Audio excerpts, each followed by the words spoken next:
Hello friends, today we discuss left wing extremism.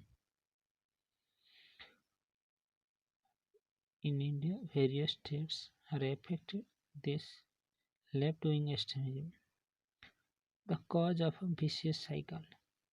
They are deprived by the various rights, traditional rights, Jal, Jungle and Jamil. Then, due to defi- developmental deficit, states apathy, next social exclusion of tribal and marginal, then governance deficit, poor local governance and delivery of social security.